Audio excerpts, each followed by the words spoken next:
Hey everybody. So I just got back from a beautiful family vacation in Bluemont, Virginia, population 3,341. We had scenic views, waterfalls, and awesome drinking and dining options. It's slightly less than an hour from Washington, D.C. in Northern Virginia, and I think I saw over 3,000 people alone at all the breweries and wineries we visited across our stay. And it was apparent that this area has become a destination. So today, from beaches to mountains, I'm excited to learn from several breweries that operate in tourist markets to learn about how you all have found your niche. But first, let's meet our guest and give me the quick 60 seconds about your brewery and a little bit about your local population versus tourism numbers. And Nicole, because you are to the right of me, you get to go first. Thanks for being here. Hi, good morning. Thank you for having me, Andrew. I really appreciate it. Super excited to be here. My name is Nicole Smith. I co-own South Lake Brewing Company in Lake Tahoe, California. And we are 6.5 years old for the brewery. And we have a population of about 25,000, 30,000, give or take, of locals, and then year round. And then we have about 15 million visitors a year to the Lake Tahoe Basin. So it's quite an adventure. We love it. Awesome. Excited to dive in. Lee and Emily, you're up. I'm Lee Holyoak, and I'm the Director of Brewing Operations at Side Hustle Brewing Company. We're in Hilton Head Island, South Carolina. And this is my wife, Emily, right next to me. And she and I co-founded Side Hustle a few years ago. We opened right in the middle of the pandemic in 2020 in December. And we started in a little 760 square foot spot, and we've now graduated to a slightly larger space. But yeah, we have in Hilton Head, we have about 40 million residents. And over the course of the year, we see just to Hilton Head alone, there's about somewhere around 3 million visitors during the year. Wait, you said 40 million residents? Is that 40 million or 40,000 there? So, excuse me, 40,000. I would say you win for being the biggest city we've got today. Well, I had the opportunity to visit you all in the summer. Really cool what you all built there. Thank you. Thank you. Katie, your turn. Well, I'm Katie Hill, co-owner of Barrow Brewing in Salado, Texas. We are technically a village of about 3,000 people, and that population doubles every weekend. We are 1 hour north of Austin, our state capital, and 1 hour south of Waco, where Chip and Joanna Gaines made it famous for the silos, Magnolia silos. So we see a lot of traffic from I-35, the biggest highway in our state. We're right off of the highway. And that really pushes a lot of our traffic on the weekends. Awesome. Well, thanks for being here. And Tom, your turn. Cool. Tom Williams with St. Pete Brewing Company. We're in our 10th year. No breweries in St. Pete. Prior to that, we had a lot of blue laws. So that was pretty interesting. We have 250,000 residents in St. Petersburg. We are a tourist destination. We're just coming into we wait right now. We're a little bit slow. We're waiting for all the snowbirds to come down from the Northeast in the next 6 weeks. So we rely heavily on tourism.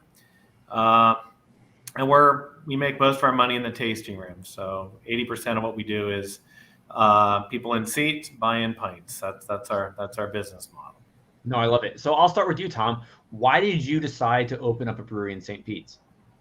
So I moved from San Francisco. I've always loved craft beer. I started brewing when Sam Adams. I went to school in Boston, and Sam Adams was about the size that we are now back in the early 90s.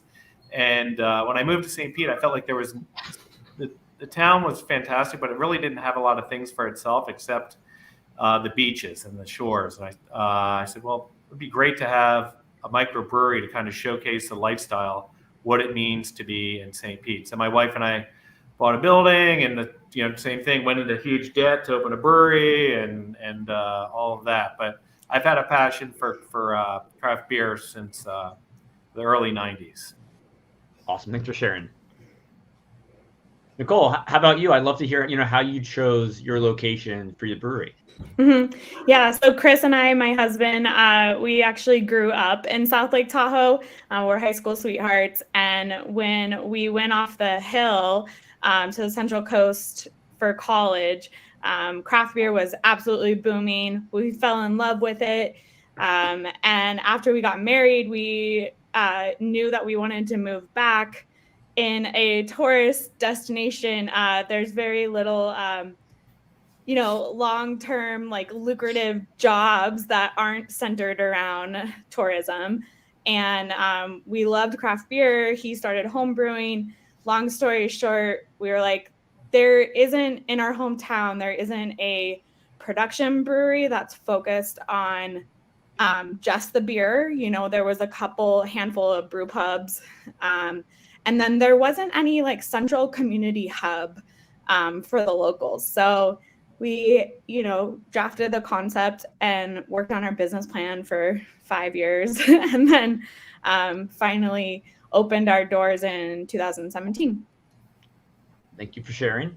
Who's next? Well, I love that Nicole brought up being a community hub. We're in Central Texas, and we were the first microbrewery to go into this part of Texas.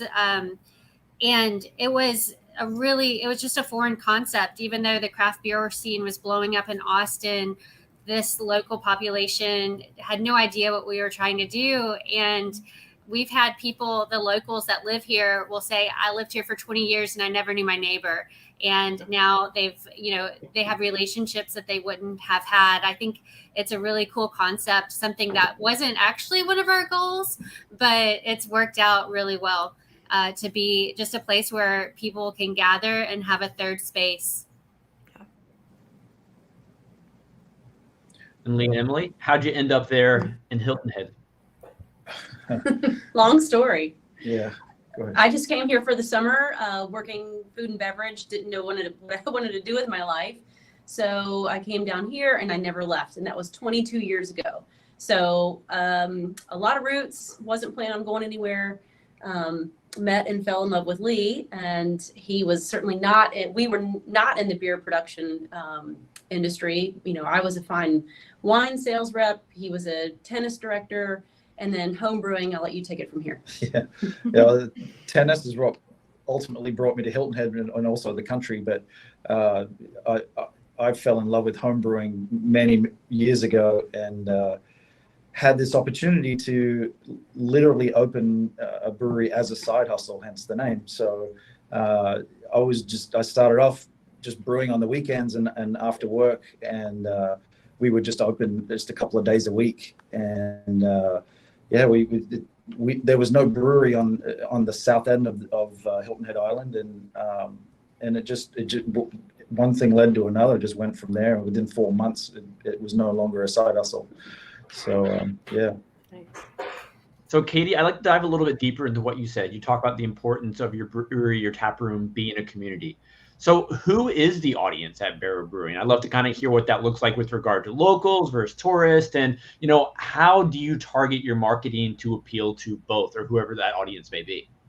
That's such a good question. We brew for our locals. When we first started out, we brewed the beers that we enjoyed. And over time, our beer menu has just gotten lighter and lighter. These Central Texans love their lagers and pilsners. So, we kind of say, when you visit, you can drink like a local, because you're coming to a destination to be immersed in that space and that place. And, I want to drink what the locals are drinking. I want to get the recommendations from them, about what's good. So, that's kind of what we do. How do the locals feel when their local spot gets, full of tourists? Does it still remain local, or is it just like, hey, we're the locals drink, but you'll find a bunch of other tourists here too? No, it's so true. That's happened. And when we started really blowing up on the weekends, it was very annoying. People will avoid coming down the street. So we like to offer special discounts for locals on the weekdays just to try to drive them and let them know how much we appreciate them. Yeah, when we opened our brewery, the location was sort of strategic. We knew we wanted to be on the quote unquote local side of town, which is literally only 5 miles away from the tourist core, but it's enough away from it all that the locals aren't hesitant to actually like come to our brewery. Especially after work and, so sort of on the weekends during the off season. So, and then plus our building was the only like 6,000 square foot tall enough ceiling building in town. We didn't have a ton of options to pick from when it came to our building. So we found, the perfect spot. And I think honestly, in the initial 3 years of the business, it was so important to focus on the locals and make sure that the locals were willing to come to your business. We're going to dive more into that momentarily. Tom, how about you? Who is the audience at your brewery? So I would say when we opened, it was definitely the locals, right? We wanted something that showcased kind of what it meant to live in St. Petersburg, and even the beer names are very reflective with some of the older buildings and some of the nostalgia of St. Petersburg. As we kind of grew, we wanted the brewery to be extremely approachable. And our brewer was very adamant about beers that taste like beer, right? So we're very true to the style of beer. And we want to be approachable. And so the assumption was, we were in the sandbar of the United States. Our assumption was that no one really had a craft beer experience before. And we wanted to make sure that first time in, that we weren't giving a triple IPA to someone that was a Pabst Blue Ribbon drinker on weekends. And so we spend a lot of time educating, but we do find the tasting room is kind of that cornucopia of people coming in who love what's going on in St. Pete. And it's kind of that melting pot of, hey, where are you from? So we don't really see a lot of local versus not local, but it's also St. Pete has exploded over the last 10 years. So the assumption would be that they're transplants, right? I'm a transplant. There's a lot of transplants, but we try to make it approachable. Would you say your brewery's grown more simply because of the education you just described, teaching people in your community, about craft beer and getting them to find what's right for them, or more so the growth of St. Pete in general? I would say it's our staff. We spent a lot of time making sure the front of the house assumes that there's not basically that they might not be that sophisticated in not a way to be demeaning, but have you been, what's your experience with craft beer? Where are you from? What do you like to drink at home? So we really try to make that first branding experience, not so much about St. Pete Brewing Company, because we don't even know, it might even be their first time in a brewery, right? So we try to make that as painless as possible without being insulting to people or arrogant. Tom, I love everything you just said. The education component is huge. Lee and Emily, how about you? Who's the audience in your Tap Permit side hustle? Well, we have a really, I'm sure the same as everybody else here. We have a very broad range of people that we see. I mean, from young families to retirees. So we cannot specialize in just one or two different kinds of beers. We've got to really have a diverse portfolio of beers. If it was up to me, I'd just make IPAs and stouts, but obviously we can't do that. So we've found that our sales really have gravitated towards a lot like what KD said earlier about, we get far more lager drinkers and light drinkers. So many people walking in asking, what's the lightest thing you have? And so we're lucky, we're fortunate that we have 20 taps, so we can put a broad range of beers on, but we have to really diversify what we offer for everybody. Same with us. One of our most popular beers is a blood orange blonde, and I would clearly say that that's your entry level craft beer, right? And with our second tasting room, that we just opened 6 months ago in the tourist core. That's our highest selling beer. People just, they're basic when they're on vacation. They just want a light beer and a burger and call it good. So Nicole, I know on like a super cold winter day, give me a nice stout. That's what I want to sip on. I'd love to hear all of your thoughts on like the changing in weather and the temperature on what people are drinking, because it sounds like in all of your locations, what I've heard so far is lots of light lagers, really approachable beers. But do you see any, you know, certain beers do better or not based off those warmer temperatures or colder temperatures? Yes and no.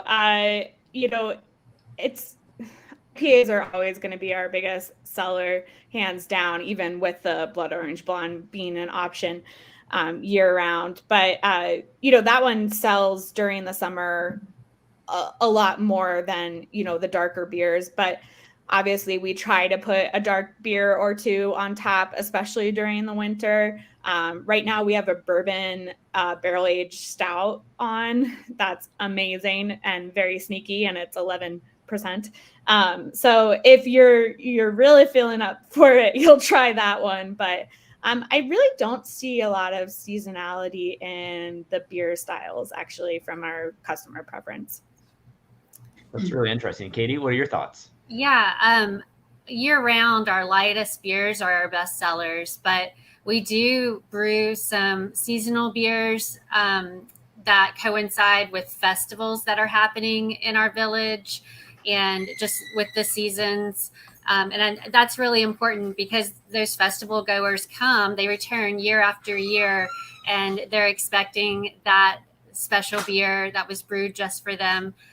So that's something fun. And we also have a year-round stout, but it's, you know, it's a classic stout, nothing crazy, and it sells, but it does do better in the winter, but it's never going to outsell our light beers. Tom, I saw a lot of head nods there. What were you thinking? The lighter spectrum, it's one of those things. You open a brewery and that was a big learning. Like our big beer is an orange wheat, right? Orange peel and coriander in Florida. It's just over 5%. It's great. And our blonde, when it's hot out, just crushes it. And if you had told me that opening the brewery 10 years ago, that those would be our two biggest beers, I wouldn't believe you. But the lighter spectrum, for sure. And we try to do varieties. You know, we'll do a winter stout, and of course we'll bring it out, and it'll be 89 degrees out that day, just out of par for the course. But we do try to have some seasonal beers, but it's difficult for us. We just don't get a lot of change. Tom, would you say that it's the tourists who are more so looking for those lighter styles versus the locals? I would say the locals are. You know, in fact, that's one of my biggest pet peeves with the brewery is the locals will put a new beer on tap. We'll only see them when we put a new beer on tap, and then they'll have that beer and another beer, and we won't see them until we have another beer. They're very loyal to us, but if we're not bringing that constant new beer, we just don't see them. That's something that we recently just started seeing is, you know, 7 years in, we're being asked for the first time if we have any sours. We don't, you know, and so that new and different is something that our locals are ready for. We educated them for the first 5-6 years, and now they're ready to explore more. So that's a focus that we're shifting into now, is the new and different. We have a handful of flagships that we always make sure we have on tap, except for, you know, a couple of days out of the year. And then if we don't have it on tap, the locals actually get pretty upset. We have some of our regs that come to the brewery like almost every day. We have nicknamed the Angora Anonymous Club because they always order the Angora West Coast IPA. So we've talked a lot about, you know, locals versus tourists. So what I'd love to dive into next is, like, you know, how do you incorporate the local culture and environment into your brewery's identity and offerings? Who wants to take a stab at that one? I think we can jump in. So Hilton Head Island is 2 hours south of Charleston, which is, I don't know if you've seen any sort of travel, but Charleston is like on the East Coast, the place to be. So we're really close by. We have a really strong festival season. Hilton Head Wine and Food Festival, which is in its like 46th year, I believe. They've recently added a beer component, and it's been really, really successful. So the more we can engage in those local festivals, and again, it's going to bring our locals out. We get to showcase, a new thing, whatever Lee and the team are putting out. So I think festivals are a really integral part on us staying relevant and also engaging with the local community. We also put on our own festivals at our brewery.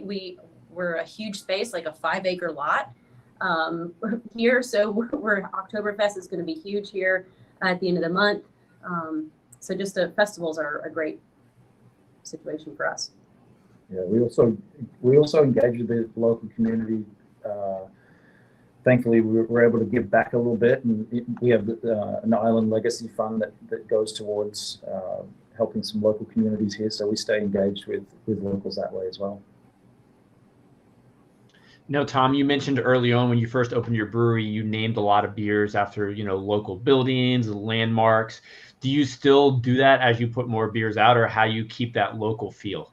Yeah, we do. We spend a lot of time on trying to create some sort of affinity towards the nostalgia of St. Pete. So we've done really well with old hotel names like the Vinoy, the Don Cesar. People have probably heard of. It's the Pink Beach. It's a pink hotel at the beach, and waterways too, like islands. So just almost a little bit of a nautical experience as well. I'm a big boater, so we try to incorporate some level of geography into the beer. Just that nostalgia. Even though we're a newer brewery, we try to almost appear like have been around a lot longer than that, even though we haven't. Do you feel your name kind of plays into that just by claiming St. Pete? Does that put that longer feel than you've really been there? Yeah, and that was just dumb luck kind of when we were looking at doing that. But as everything has gotten hyper local, especially with our distributor, that's been a good thing for us. Utilizing that name, and even if you type in, breweries in St. Pete, we're going to be, up there with some really good other breweries that are friends of mine. So just to be in that mix is nice.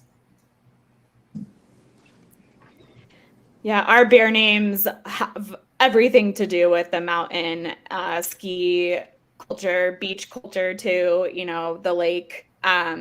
Pillow line pale is a term for, fluffy rocks that are just recently covered in snow. That's one of our big flagships. Marlet Sunrise, that blood orange blonde, is named after Marlet Lake. Kiva Kolsch is named after a dog beach in town. I could go on and on. Little Hucker, Party Laps Pills. Centaur is our stout series, and it's one of the mythical creatures of Shred. So we get really creative with our beer names. And then everything else about us screams Tahoe, even though we don't have Tahoe in our name. South Lake Tahoe Brewing Company was a little too long, so we just shortened it to South Lake.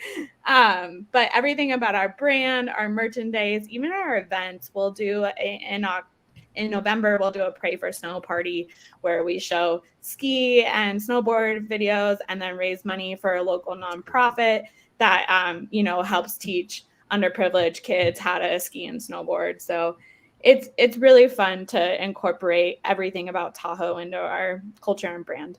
Nicole, would you say that, putting everything Tahoe into your brand is a win for locals and tourists? Because the locals want to see their local community represented, their local landmarks, but also the tourists, I want to feel like I'm part of that community. So does it kind of please both of them?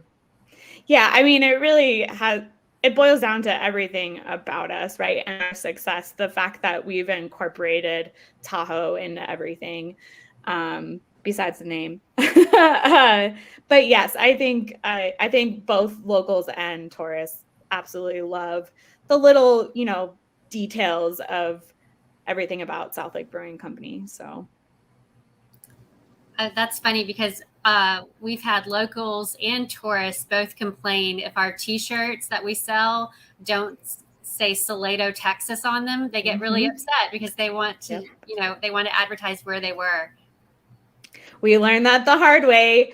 Our merchandise product line has definitely evolved over time, and anytime we put Tahoe on it, it's gonna sell better. So that was an unexpected question we can dive into right now. How do you own your location and your merchandise? For everyone else, I'd kind of love to hear what you're doing from that perspective. Or if there's any unique merchandise items that you truly own, like, Tom, do you like sell flip-flops that say St. Pete Brewing on them, not your way? Or, how do you claim it with your merch? It's hard, right? But I know that if a tourist comes into town and wants, it's a double win, right? They love craft beer. They love the city. So putting a brewery with that makes a lot of sense. Our most stolen asset in the brewery, we use mason jars, right?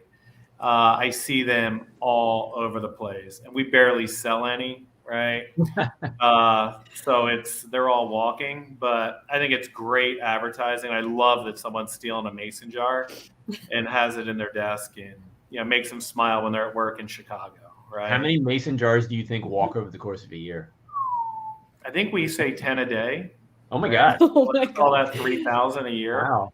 Yeah. When the jars come in by the pallet, we get 2 to 3 a year, right? So sometimes we just joke, like, it's keep the mason jar day, because they're going anyway, right? Might as well just join, let them, why try to stop it? But I think if you can get the affinity of craft beer and the city name on it, it wouldn't surprise me. Like if I were going to South Lake to go skiing at Heavenly, I'd stop in and be like, I can get that. That's a win-win, right? And I'll probably get one for our brewer because it's got South Lake and it's craft beer. So I almost feel a little guilty for saying it, but I probably have more T-shirts from out-of-town breweries I visited along my adventures than my local breweries. Because, my local breweries, I'm spending my money there quite frequently. They're my hangout spot. But when I go out of town, I'm more so, it's an experience. It's a memory. It's like a one-off where, I have this unique attachment from this one vacation there. I have to have that souvenir. That's what we always say to our front of the house staff. It's like merchandise is such an easy upsell, especially if they're going to have if the customer has a good experience, they love our beer, they want to bring home a memento. The easiest thing is a T-shirt, So we had a panel last week talking about unique merchandise strategies. At the end of it, we were joking about some silly ones that we'd like to see, but we've never seen. And one of the ones we joked about was a brewery having like brewery branded pajamas. So of course, 2 days later, I go to a brewery in the middle of nowhere with an awesome merchandise stand. And what do they have? They had the brewery pajamas. I didn't get a pair. I meant to actually, but I forgot on the way out. So yeah, I think people are looking for those unique items, especially when they're out of town. And speaking of out of town, you all are in areas dominated by tourist attractions. Do you feel the need to position your brewery more so as a destination than just a brewery? And if you're doing that, how do you do it? Yeah, Emily, Katie, go ahead. Well, people are driving to get here. They're making an effort with that road trip, and so we've been featured on a Texas road trip TV show, and we do try to, like, if they're going to come all this way, we want them to spend some time here. So we have our permanent food trucks and guest food trucks. We have outdoor games. And then we're right next to a creek. And so we market that creek to our visitors, like, bring your swimsuits, bring your floaties. You're going to grab a beer and go down to the creek here. So we really do market ourselves as a destination where people are going to spend time. We partner with some of the artisans in our town to give people experiences. Like there's a glass blower across the street. So they're going to go blow glass and then they're going to come cool off here. And we also partner with B&Bs and the hotels, because if they're going to drive all this way, they might as well spend the night. Very true. And Katie, on your website, it literally says the perfect day trip destination. So you're owning it. Yeah, that's what we want people to do. Emily, I think you were going to say something a moment ago. How do you all position yourselves? Oh, goodness. A 5-acre property, a Jumbotron TV outside, live music, all kinds of sports on the TV. One thing that we recently just came up with, this beautiful flyer that we can pass out to concierge, to the hotels, QR code. It's got it all on there. So that's been a great handout to people. And I also put it in people's hands as they're walking out the door, saying, put this in your condo, your rental unit. Everybody's got a little guest book, sign in, promote us. So that's been a great tool for us. What tips do you have for building those relationships with hosts and hotels, and let's say tourism boards? I think that's something that we're continuing to, or we're starting to foster right now, being that we only opened in June here. So owners and the team will go out and kind of just entice the concierge to come in and see us. Buy them a beer, get them a burger, let them experience us in the off season, so they can really talk it up to the folks who come in to their hotels. Very cool. Mm-hmm. We spend a lot of time. We're right downtown. We've gotten, we hope for, it sounds bad, but bad beach days for us are huge. Yeah. For the brewery, right? Yeah, rains. Right. But we did, we used to do service industry night. And then we actually just decided to do it. If you were in the service industry, there was a discount all the time. And we find that if people are out anywhere asking, hey, where should we go? It's like, oh, you got to go hit CBP Brewing Company. It's 3 blocks that way. And we find that word of mouth has been really, really good for us. Even though sometimes I look at the service industry tap, in terms of how many people use it, it's a great advertising tool for us. And for people even to carry the brewery in there for distribution is extremely helpful. Yeah, I would echo all of those comments. I think it's huge to make sure that the local and the service industry population in your town likes your beer and your brewery as a place to visit, because I can't tell you how many conversations I've overheard, even just with my bartenders and tourists that are visiting us. So it's oh, well, sometimes they become tourist guides, tour guides for the customers that are just enjoying our beer and food. They'll ask about where are the good hiking trails, where are the good beaches, etc. And pretty much every single bartender has their spiel, their recommendation. So it's definitely fun. I would say also, going back to the whole partnering with a tourist agency, we haven't had to do too much of that, but anything that they throw our way, we'll take. If there's a media person in town and would like a complimentary flight and somebody to talk to them for 20 minutes so they can write a nice article about us, we'll take it, right? So we really try to just play nice in the sandbox and be supportive of all businesses in our town and agencies and the Plus, then to top it all off, we are allowed to self-distribute in California, and really half of our distribution business is in town. So it's really nice to see, the 50 plus accounts in town have our beer on tap or in cans, and then that's a great way to send them to the breweries. Awesome. So 2 things, Nicole. I like how you're the brewery with snow in your backyard, using a sandbox reference. But joke aside, I really love what you shared about trying to build relationships with PR and media and tourism boards. Does anyone else have a unique relationship or strategy with local public relations people, or the media, or perhaps tourism board they want to shout out? Well, I don't know if it's unique, but we are very active in our local chambers and the surrounding area chambers. And I have our city tourism director on speed dial, and they've been a great. I would say that's pretty unique and a really great thing? Well, if we have an event happening, there's a digital billboard that she's rented to advertise events in our village. And so if we have something going on, she's going to put that on the billboard. So that's huge for us. It's a really nice partnership, but she does that because it benefits the entire town. Rising tides lift all ships. So I really appreciate those partnerships. So speaking of partnerships, are there any other partnerships you all have formed with your brewery that have been valuable to getting people in the seats? One thing that's, when we were, we have, I think, 11 breweries now in St. Petersburg. We really encourage the hop, especially if people are, like, oh, oh my God, go check out Green Bench down the street, go check it. I'd hit, for me, this is where I would hit. And we find we have a lot of people that are, hey, we sent these guys, or we might even get a call. We're sending a group of 10 down. They're having a really good time.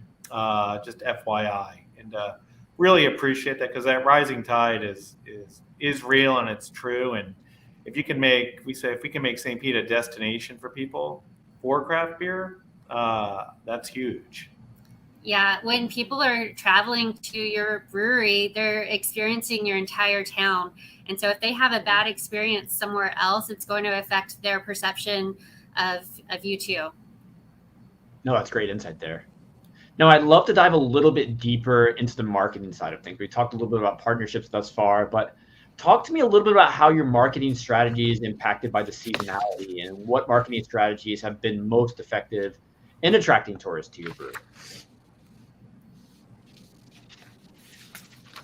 Don't share all your great ideas. I'll go first.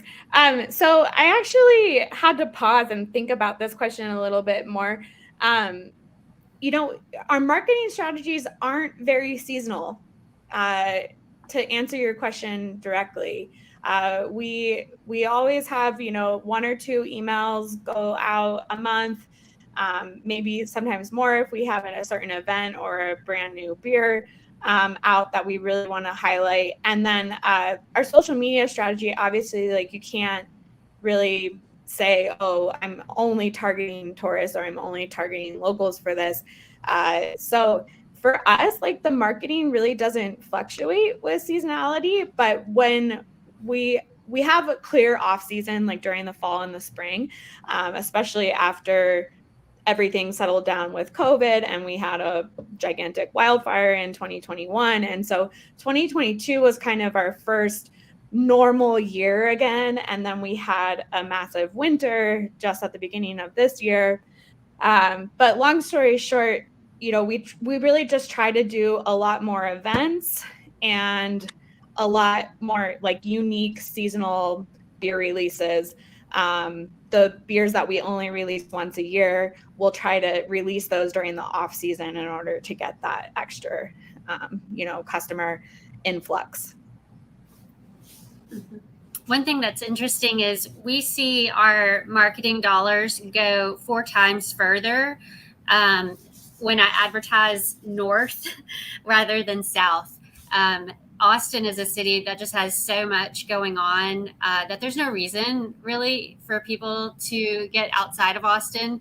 And so we've really pushed our marketing dollars north towards Waco and even Dallas, which is about 3 hours away.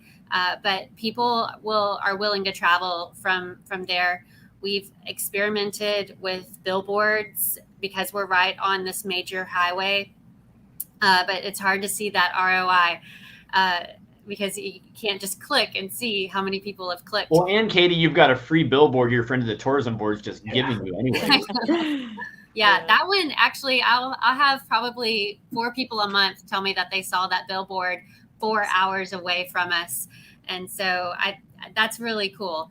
And because you want that presence of mind, you want to be top of mind, even if they're just traveling through or they're thinking about planning a vacation, you want to be top of mind with them, which I love that you guys have the name of your location, the name of your city and your breweries, because you're going to be the first thing that people see.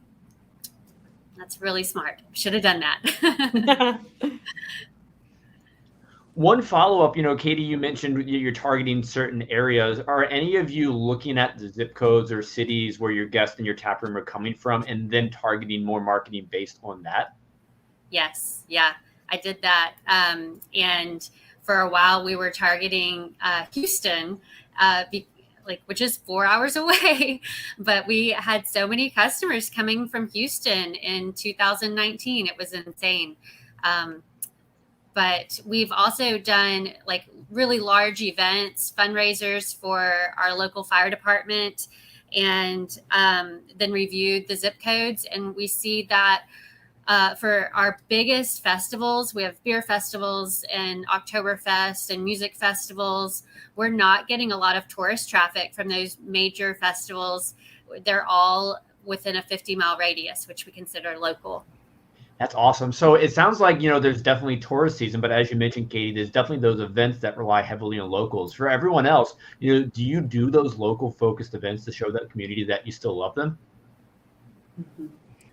Oh yeah, all the time. Our sometimes during the winter, trivia on Thursday nights is it makes it our biggest day of the week. And it's just all locals that attend the trivia.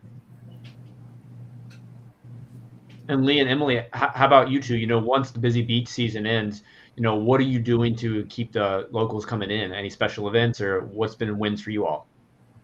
Yeah, well, seeing that our facility is so new, we really haven't breached that yet. I mean, the space we were in formerly was so small that we didn't move the needle much. But in a much larger space now, we're focusing in on trying to make sure that our locals are welcome to be here. That a lot of them, we're positioned right in the middle of where all the resorts are in Hilton Head. So a lot of our locals unfortunately feel kind of squeezed out during the middle of the season. There's just so many people on at this end of the island. But the things that we're trying to do for the upcoming off season is a lot of just doing events, just like an Oktoberfest, and we're trying to put together a couple of events right now that involve food, like Low Country Boil and things like that. Just to bring the locals back in, to make them feel like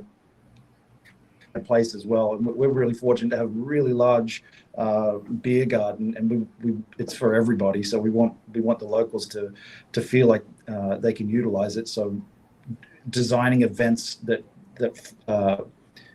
function around the beer garden is something that we're focusing on right now. Now, I'm going to make an assumption that I think may apply to, I'll say 3 out of 4 of you. Those of you at beaches or in the mountains, you probably have a bit of seasonality. I imagine your beach season and your ski season may be a little bit busier than the other times of year. And for those seasons, you probably need a little bit more staff in the tap room. And, with the high cost of living in places like you all operate in many instances, how do you handle the staffing challenges? Staffing is our biggest hurdle. For us, seasonality definitely is a huge factor when it comes to staffing, with the exception of production. So we really try to not cut down production shifts because we have such a small production team. We don't want to lose them or ask them to go on unemployment for just a month. So what we tried to do is we offset the reduction in beer sold across the bar during the off seasons with our wholesale production. So luckily in Sacramento and Northern California, our off seasons are their bigger seasons down there. So it's really nice in Sacramento in the fall and the spring, and not so much in the summer and winter. So yeah, we try to fluctuate the production of the beer, or keep it consistent when it comes to just selling more off the hill. And prior to opening the second tasting room for us, employment was actually not that difficult. Consistent, long-term employees. I mean, some of our bartenders have been with us since day one. We've been open for 6.5 years. So it's really just hearing them out, making sure that they're maximizing their tips with not overstaffing during the off season, and just being strategic about how many people we put on at a time. I know places like ski resorts have people come just to work the season. Do you see that happen at your brewery as well, Nicole? So not so much in the past, but when we just opened this brew pub 6 months ago, to staff the kitchen, we've already unfortunately gone through like 3 or 4 rounds of staff in the kitchen. They're just a whole nother breed. No offense for people that work in kitchens. So that's been a struggle, and they're J1s that will come for just the season, like officially from another country. But there's also people that, kind of do it on their own without the program assistance. And luckily we found those people during this past summer, and we're hoping that they'll return to us again next summer. So thanks for sharing all that. I know a moment ago, everybody was ready to talk about staffing. Yeah. Katie, go for it. We have, in this town, there's just no labor pool. We're 3,000 people, and they're all retirees and doctors that are commuting. The housing market just doesn't support people, that are required to run the businesses. So we've been really fortunate that we have, on the front of house side, people that maybe have full-time jobs, maybe they're teachers or something else, and they just want to be around people. And so we've been fortunate to be able to hire people like that, but they live 20, 30 miles away. So like Nicole said, we have to make sure that we're not overstaffing so that they can maximize their tips and make it worthwhile for them to make that 30-minute drive here. Have you done anything just like increase pay or cover their gas or anything like that, just to make it worthwhile? Yeah, I think we start at a higher hourly rate than other area breweries just because of that drive. Yeah, we have a very similar problem. We have the vast majority of our employees live about 20 to 30 miles out, as do we do. But it's difficult to get here. There's one road in and one road out, and that traffic coming into Hilton Head. Oh my gosh, those last like 6 miles took me about 45 minutes. Yeah, it's terrible. So there's not a whole lot of incentive for employees to want to come down and work. But we are a part of a bigger entity here, known as the bank, and they do receive a stipend for housing and childcare. So that's one of the things that we've been able to offer that helps a little bit. We've also, being that our busy period is right in the middle of the summer, we're able to utilize college students that are on summer break, and teachers. We've had a few teachers that have worked for us, just looking for something else to do during the summer months. Mm-hmm. Yeah, we're really hesitant. Sorry, go ahead. On the kitchen staff, we've seen a lot of that turnover, and it's an ongoing opportunity, I should say. I was just gonna say, if you interview, I'm so sorry. I keep on interrupting. Go ahead, Tom. I was just saying, we got our ass kicked so bad by the kitchen. We put a kitchen in 2 years ago, and it ended up, after can't getting the food, the menu right, people in there. We actually rented out our kitchen 60 days ago to a restaurateur that has domain experience, and that becomes their issue. They have a separate POS in the tasting room. It's been, we're judged on our beer and not for our food. That's not our focus, right? So, but it crushed us.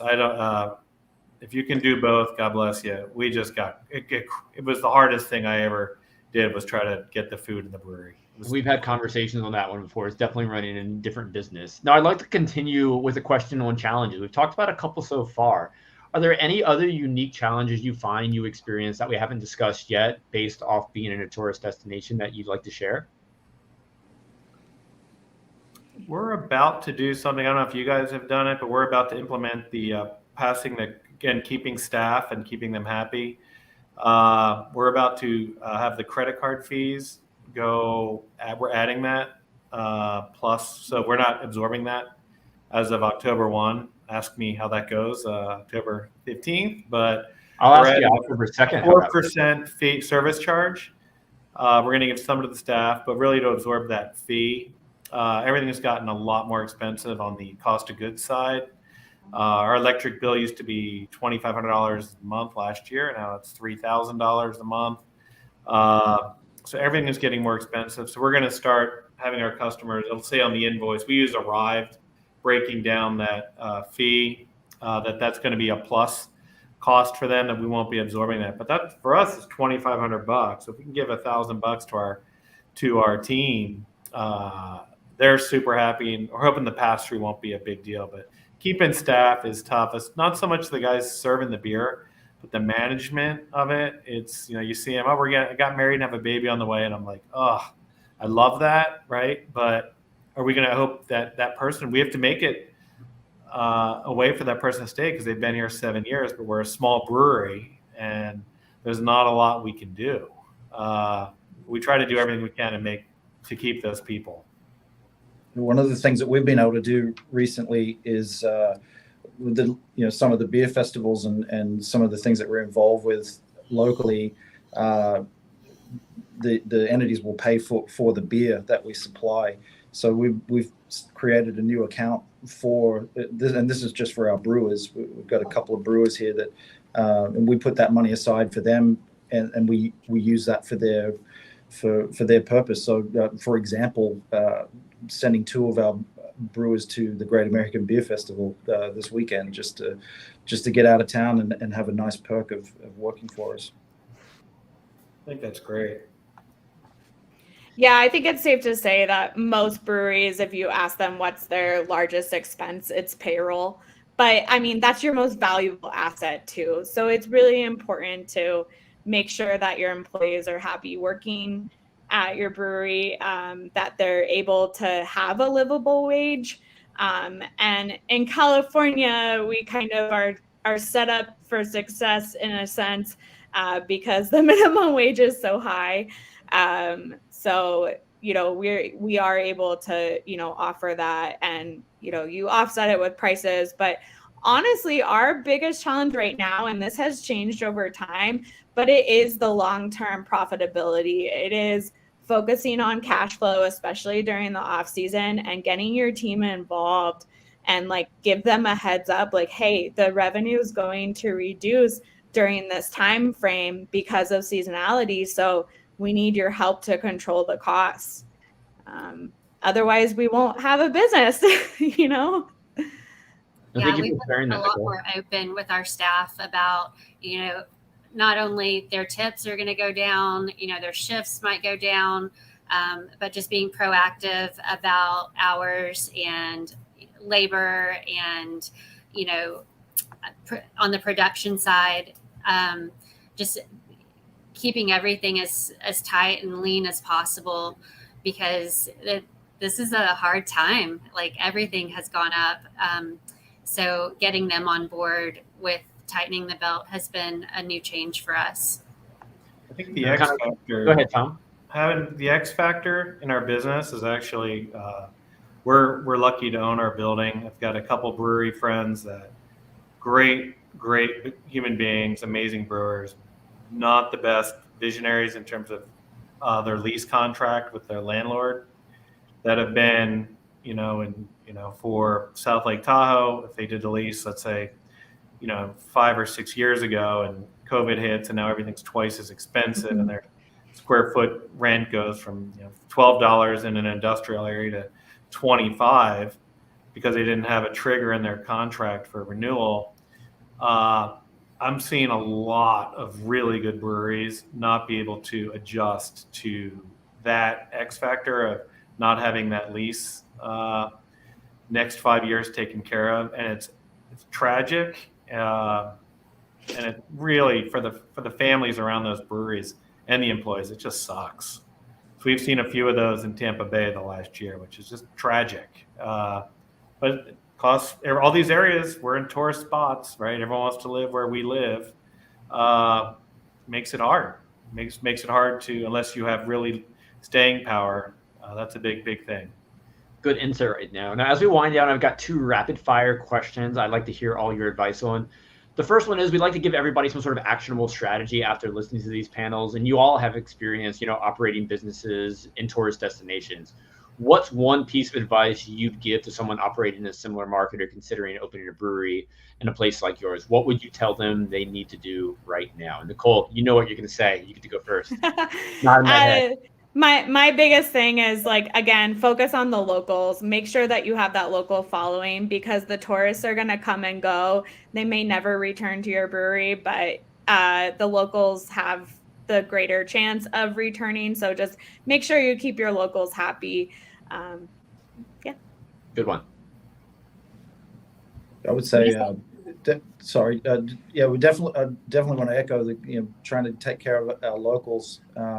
The other thing too is just because of the fact that the vast majority of people that visit our breweries are perhaps their first time visiting. So focusing in on getting first impressions to be right, and having the staff not get tired with the talk track, of saying the same thing over and over again, but really making sure that our curb appeal is good, and at least so that the people that do come and visit us are happy when they leave, and then and like we mentioned earlier, taking care of our locals so that we keep them for the year.